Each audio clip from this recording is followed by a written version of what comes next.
আর পারতাছি না বাজান। আল্লাহ গো। চিন্তা করো না মা, ওরে ডাক্তার ডাকতাছি।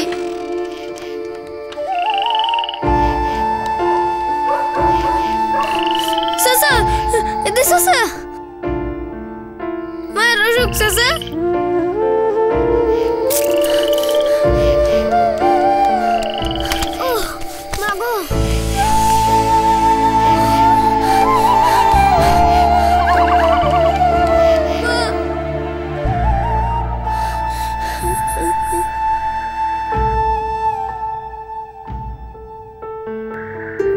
কিরে কি হইছে? মায়ের অসুখ। চল এখনই চল।